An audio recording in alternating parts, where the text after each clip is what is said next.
ছুটছে মাথায় হাড়িটা নিয়ে। কেবল তো দাঁড়া রে, আমিও তোর সাথে যাব। গ্যারান্টি বলে দিচ্ছি, ইও আমার মতন অভিযানেই যাচ্ছে। আরে তুই কোথায় যাবি এত বড় হাড়িটা নিয়ে? কেন, তোর মাথাতেও তো এত বড় হাড়িটা, তুই কোথায় যাবি? আমি বিশ্বকর্মা পূজার প্রসাদ আনতে যাচ্ছি, তোর মাসি পাঠালো। আর আমিও তো বিশ্বকর্মা পূজার প্রসাদ আনতে যাচ্ছি, তোর মাসিও পাঠালো আমাকে। তাহলে দুজনে কান ধরাধরি করে একসাথেই যাই।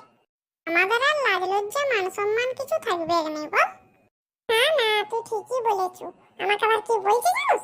খিচুড়ি না আনতে গেলে পূজায় জামা কাপড় দেবো না। দিয়ে তুই কি বললি? আমিও বলে দিয়েছি, পূজায় জামা কাপড় না দিলে আমি একটা কাজও করবো না, সারাদিন শেষে মোবাইল দেখবো। বাবারে, তুই মুখের উপর বলতে পারলি কথাটা? হ্যাঁ, তা পারবো না। বাবা, তোর তো তাও ভালো, আমি প্রসাদ আনতে যাবো বলে আমাকে রাতে ঘরে শুতেও দেই না, বলছে বাইরে শু, নাহলে বুঝতে পারবি না, সকাল হয়ে যাবে। আর তুই বলিস না যে না আমি এত বড় হাড়িটা নিয়ে খিচুড়ি আনতে যাবো না? বলেছিলাম তো, আর তার জন্য আমাকে এমন মারলো রে, কি আর বলবো। হ্যাঁ দেখ, এখানে বিশ্বকর্মা পূজা হচ্ছে, ঢুকবি? কেন, সুদামার কি আছে, চ ঢুকে যাই। আরে এত বড় বড় হাড়িগুলো কি করবি?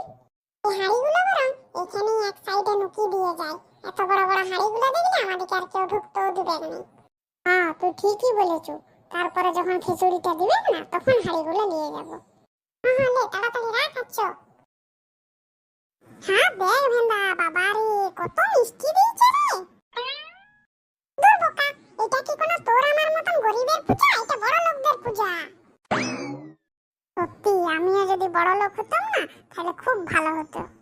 তুই ভুল বললি, আমরা বড় লোক হই আর না হই, আমাদের বাপগুলো যদি বড় লোক হতো না, তাহলেও চলতো। ঠাকুর মশাই, সব জোগাড় যন্ত্র ঠিকঠাক আছে তো? হ্যাঁ হ্যাঁ, সব ঠিক আছে। না, যদি আরো কিছু লাগবে তো বলুন, আনা করাচ্ছি। আমাদের কোম্পানির পূজাটা কিন্তু ভালো করে দেন ঠাকুর মশাই, যেন আমাদের কোম্পানির আরো উন্নতি হয়। হ্যাঁ হ্যাঁ, সে আমি ঠাকুরকে বলে দিচ্ছি, এরপর ঠাকুর যা ভালো বুঝবে। আরে এখানে কোনো বিটিছা আসবে না?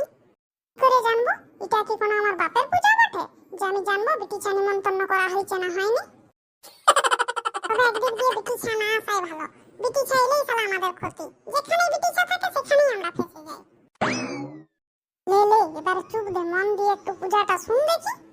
আমারও তো পূজাটা শোনার মন নাই, আমার ওই প্রসাদগুলোর দিকেই মনটা পড়ে আছে। বলো, ওম নমঃ বিশ্বকর্মায় নমঃ, নমো নমঃ। সালা বামুনটা তো কি পূজা করছে রে, কখন থেকে মন্ত্র বলছে তো বলেই যাচ্ছে যে শেষ আর হচ্ছে না। তুই জানুস নাই, ওইটা বামুনগুলো ইচ্ছা করে পূজার সময়টা বাড়ায়, যাতে লোক ভাববে অনেক পূজা করেছে, অনেক দক্ষিণা দিবে। বামুনটা যজ্ঞ করছে না হাত পাচ্ছে, কে জানে বাবা। লাগো, তোমাদের আর কতক্ষণ ধরে পূজা হবে? এবার একটু ডিজেটা চালাও, নাচি। এই চুপ, এখন পূজা হচ্ছে না? বাবারে, যেমন কত পূজায় মন। এই এখনকার ছেলেদের বাবা পূজা পাঠে মন নাই, আমাদের তো মনে হয় সারা দিন যদি পূজা পাঠ করতে হয় তাও ভালো। তোমার পূজা করতে কেনই ভালো লাগবে না চাঁদু? পূজা করলেই তো পয়সা পাবে। পাঁচটা কি তোমার এমনি এমনি পড়েছে? আর এই লোকটা বাবা আমার সামনেটা এসে এমন দাড়ি দিয়েছে, আমি একটু পূজাটা দেখতে পাইনি। আমি এখানে পূজা দেখতে এসেছি, কোনো তোর পিছনটা দেখতে আসিনি। আরে এরা খিচুড়ি খাওয়াবে? ইয়াদের তো কোনো জোগাড় যন্ত্র দেখতেই পাচ্ছি না। খাওয়াবে মনে হয়, এই যে পিছনটাই দেখলাম এত চেয়ার পাতা আছে।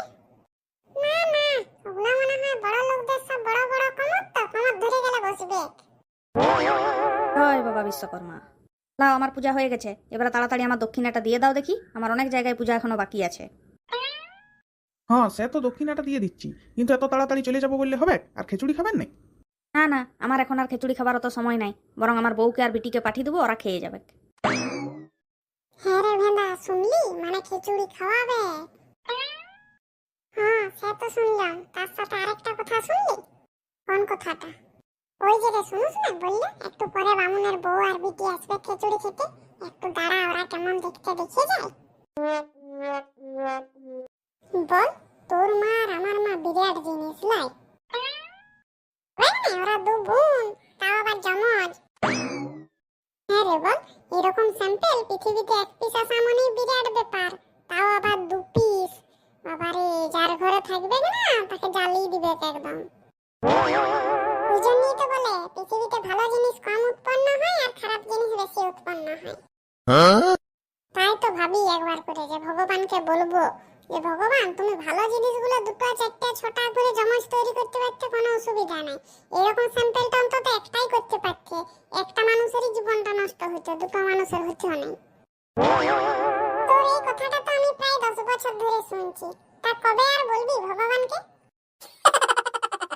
এবারে দমে খিদা পাচ্ছে, সকাল থেকে কিছু খাই নাই, এই এক বাটি করে খিচুড়ি দিয়েছে, এগুলো খেয়ে নিলাই, ঘর লিজে কি হবে, এগুলো লিয়ে গেলেও তো সে বোকানি খাবো, মার খাবো, তার থেকে খেয়ে নি। হ্যাঁ, আমারও তো খিদা পাচ্ছে, কিন্তু খেলেই তো আমার আবার হাঁটা পাবে রে। আমারও তো পাবে, কিন্তু কি করব, দমে খিদা পেয়েছে, খেয়ে নি দিয়ে রাস্তার ধারে কোথাও হেগে ঘর যাবো। রাস্তার ধারে হাঁটবি, জানোস না এটা স্বচ্ছ ভারত, রাস্তার ধারে হাঁটা চলবে না, হাঁটলে ফাইন করে দিবে। তাহলে রাস্তার ধারে কোনো পায়খানা আছে কি, থাকবো কোথায়? শুন, এক কাজ করলে হয় না, এই হাড়িগুলোর ভিতরেই হেগে নেবো, দিয়ে ঘরে গিয়ে ওগুলো ফেলে ধুয়ে দেবো। হ্যাঁ ঠিকই বলেছো, আগে খেয়ে নি তারপর হাগি, তারপর ঘর যাবো।